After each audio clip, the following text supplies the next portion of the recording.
నమస్కారం. Telugu moral Chronicles కి ఘన స్వాగతం. తూర్పు దిక్కున సూర్యుడు ఇంకా పూర్తిగా కళ్ళు తెరవలేదు. పల్లెటూరి వాతావరణమంతా మంచు దుప్పటి కప్పుకుని ప్రశాంతంగా నిద్రపోతోంది. పక్షుల కిలకిల రావాలు తప్ప మరే శబ్దమూ లేని ఆ పల్లెటూరిలో రామయ్య గుడిసెలో మాత్రం అప్పటికే దీపం వెలుగుతోంది. రామయ్య వయసు 40 ఏళ్లు ఉంటాయి. ముఖం మీద ఎండకు మాడిన ముడతలు, చేతుల నిండా కష్టానికి సాక్ష్యంగా నిలిచిన కాయలు. అతని కళ్లలో మాత్రం ఏదో తీరని ఆందోళన, భయం. పక్కనే మంచం మీద 10 ఏళ్ల తన కూతురు సీత తీవ్రమైన జ్వరంతో శ్వాస తీసుకోవడానికి ఇబ్బంది పడుతూ మూలుగుతోంది. డాక్టర్లు ఆ పాప గుండెకు వెంటనే పెద్ద ఆపరేషన్ చెయ్యాలని, దానికి కనీసం 4 లక్షలు ఖర్చవుతుందని తేల్చి చెప్పారు. తనకున్న 1/2 ఎకరం పొలం, ఇల్లు అమ్మి కూడా ఆ డబ్బు రాలేదు. భార్య గౌరీ కన్నీళ్లు పెట్టుకుంటూ, ఏవండి, మన బిడ్డ దక్కుతుందా అని గుండెలు బాదుకుంటోంది. ఏడ్వకు గౌరీ, నా ప్రాణమిచ్చైనా సరే మన సీతను బతికించుకుంటాను. ఆ హైదరాబాద్ పట్టణంలో ఏదో ఒక పని దొరకకపోదు అని కన్నీళ్లను దిగమింగుతూ భార్యకు ధైర్యం చెప్పాడు. పాత గుడ్డల సంచిలో 2 జతల బట్టలు పెట్టుకుని ఇరుగు పొరుగు దగ్గర అప్పుచేసి కూడబెట్టిన 10,000 రూపాయలను ప్రాణంగా చొక్కా లోపలి జేబులో దాచుకుని బస్సెక్కాడు.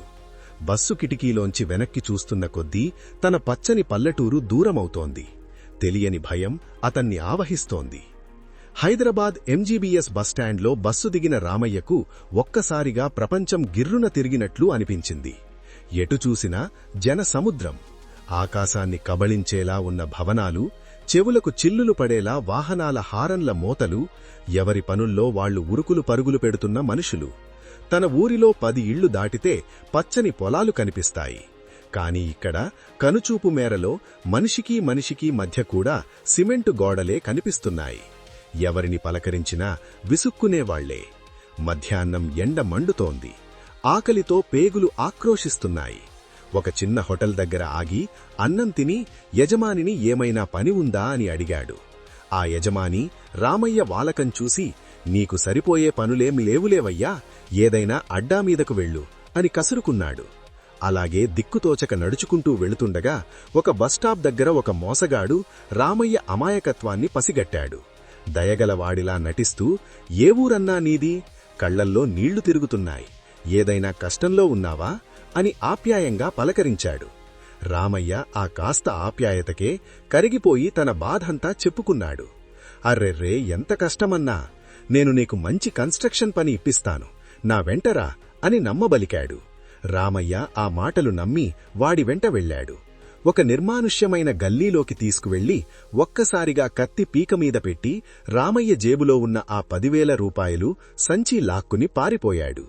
రామయ్యకు నోట మాట రాలేదు. తన బిడ్డ ప్రాణాలు నిలబెట్టే ఆ ఆఖరి ఆశ కూడా పోవడంతో ఆ కాంక్రీటు నగరంలో కుప్పకూలిపోయి చిన్నపిల్లాడిలా రోదించాడు. దేవుడా, నా బిడ్డకి ఇక ఎవరు దిక్కు? ఈ రాతిగుండిల పట్టణంలో నన్ను ఎందుకు బలిచేశావు అని ఆకాశం వంక చూసి ఏడ్చాడు. చీకటి పడుతోంది. చార్మినార్ దగ్గర రద్దీ పెరుగుతోంది. దీపాలు వెలుగుతున్నాయి కాని రామయ్య జీవితంలో మాత్రం అంతులేని చీకటి అలుముకుంది. ఆ రాత్రి ఒక దుకాణం అరుగుమీద ఆకలితో ముడుచుకుని పడుకుండిపోయాడు. మరుసటి ఉదయం సూర్యరశ్మి మొహాన పడేసరికి ఉలిక్కిపడి లేచాడు. ఎదురుగా ఒక వృద్ధుడు తన తీబండిని శుభ్రం చేసుకుంటున్నాడు. ఆయన పేరు రహీం చాచా. ముఖం నిండా తెల్లటి గడ్డం, కళ్లల్లో ఎంతో దయ ఉన్న మనిషి.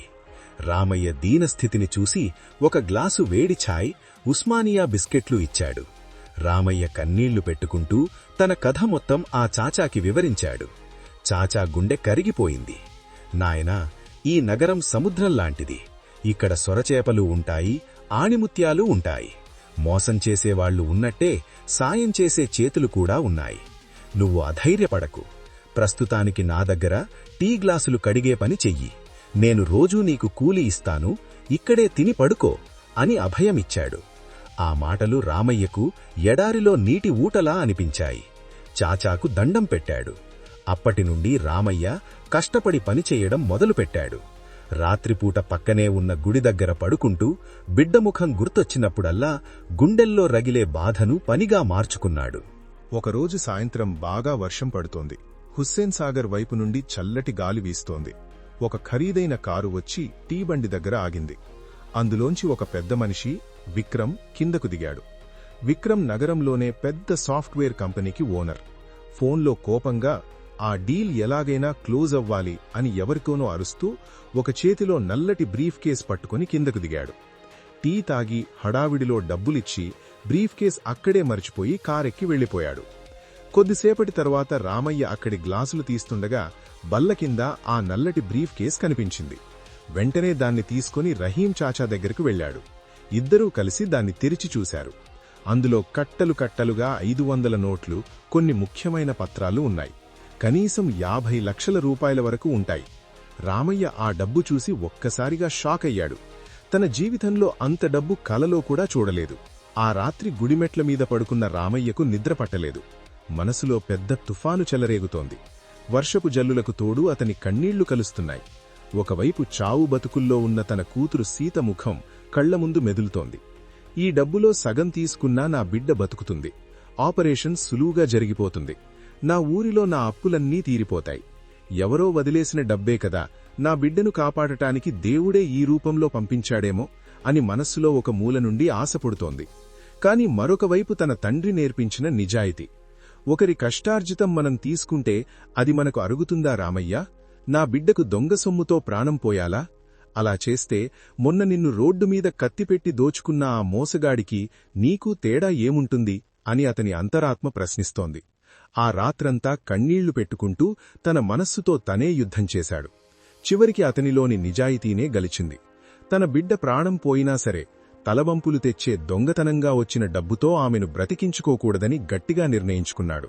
మరుసటి రోజు ఉదయం బ్రీఫ్ కేసులో ఉన్న ఒక విజిటింగ్ కార్డ్ ఆధారంగా చాచా సహాయంతో రామయ్య బంజారాహిల్స్లోని ఆ కంపెనీకి వెళ్లాడు. ఆకాశాన్ని తాకే ఆ అద్దాల భవనం చూసి రామయ్య బెదిరిపోయాడు. చిరిగిపోయిన బట్టలతో ఉన్న అతన్ని సెక్యూరిటీ గార్డులు లోపలికి రానివ్వలేదు. దొంగ అని తోసివేశారు. కాని రామయ్య పట్టుబట్టి నేను విక్రమ్ బాబును కలవలసిందే అని అక్కడే గంటల తరబడి వర్షంలో తడుస్తూ నిలబడ్డాడు. చాలాసేపటి తర్వాత విక్రమ్ బయటకు వచ్చాడు. అతని ముఖంలో విపరీతమైన టెన్షన్ ఉంది. ఆ బ్రీఫ్ కేసులో ఉన్న కాంట్రాక్ట్ పేపర్లు లేకపోతే అతని కంపెనీకే కొన్ని కోట్ల నష్టం వస్తుందని అతడు పిచ్చివాడిలా వెతుకుతున్నాడు. రామయ్య పరుగున వెళ్లి విక్రమ్ ఎదురుగా నిలబడి తన ప్రాణాన్ని కాపాడుకున్నంత జాగ్రత్తగా దాచిన ఆ బ్రీఫ్ కేస్ని చేతికి అందించాడు. విక్రమ్ ఆశ్చర్యంతో దాన్ని తెరిచి చూశాడు. ఒక్క రూపాయి కూడా పోలేదు. పేపర్లన్నీ భద్రంగా ఉన్నాయి. పీక్కుపోయిన ముఖంతో ఉన్న రామయ్యను చూసి విక్రమ్ ఆశ్చర్యపోయాడు. ఇంత డబ్బు దొరికినా ఏమాత్రం ఆశపడకుండా వెనక్కిచ్చేశావు. అసలు నువ్వు మనిషివా దేవుడివా అని అడిగాడు. రామయ్య చేతులు కట్టుకుని, అయ్యా, నేను మొన్ననే నా పల్లెటూరి నుండి నా బిడ్డ ఆపరేషన్ కోసం 10,000 తెచ్చుకుంటే ఇక్కడ ఒకడు నన్ను మోసం చేసి లాక్కున్నాడు. ఆ బాధ ఎలా ఉంటుందో ఆనాడే అనుభవించాను. మీ డబ్బు పోయినప్పుడు మీరు ఎంత విలవిలలాడిపోయి ఉంటారు అని తిరిగి ఇచ్చేశాను. నా బిడ్డ బతుకుతుందో లేదో నాకు తెలియదు. కాని దొంగ సొమ్ముతో దాన్ని బ్రతికించుకుంటే నేను బ్రతికి ఉన్నా చచ్చినట్టే సార్ అని వెక్కి వెక్కి ఏడ్చాడు. ఆ మాటలకు విక్రమ్ గుండె కరిగిపోయింది. డబ్బు కోసం సొంత వాళ్లే మోసం చేసే ఈ కాలంలో ఇంతటి నిరుపేదలో ఉన్న ఈ నిజాయితీగల మనిషిని చూసి అతనికి చేతులెత్తి దండం పెట్టాలనిపించింది. నీ బిడ్డకు ఏమీ కాదు రామయ్య, నేనున్నాను అని విక్రమ్ వెంటనే రామయ్యను తన కారులో ఎక్కించుకుని ఊరికి పంపించి సీతను నగరంలోని అత్యుత్తమ ఆస్పత్రిలో చేర్పించాడు. గొప్ప డాక్టర్లతో తన సొంత ఖర్చుతో ఆపరేషన్ చేయించాడు. సీత ప్రాణాపాయం నుండి బయటపడింది. ఆ పాప నవ్వు చూసి రామయ్య, గౌరీ ఆనందానికి అవధుల్లేవు. విక్రమ్ రామయ్య నిజాయితీకి మెచ్చి తన ఆఫీసులోనే నమ్మకమైన సూపర్వైజర్గా ఒక మంచి ఉద్యోగమిచ్చాడు. రహీం చాచా కళ్లలో ఆనంద బాష్పాలు రాలాయి. నీతి. ఈ కథలోని నీతి ఏమిటంటే, నిజాయితీ అనేది ప్రపంచంలోనే అత్యంత విలువైన ఆభరణం. మనం ఎంత కష్టాల్లో ఉన్నా, ప్రాణం పోయే పరిస్థితిలో ఉన్నా ధర్మాన్ని తప్పకుండా ఉంటే ఆ దేవుడు ఏదో ఒక రూపంలో మనుషుల గుండెల్లో దయగా మారి మనకు సహాయం చేస్తాడు. మహానగరాలైనా పల్లెటూరైనా మనిషిలోని మంచి మనసు ముందు అన్నీ చిన్నవే. మరిన్ని హృదయానికి హత్తుకునే కథల కోసం తెలుగు మోరల్ క్రానికల్స్ ని సబ్స్క్రైబ్ చేసుకోండి. లైక్ చేసి మీ వాళ్లకు షేర్ చేయండి.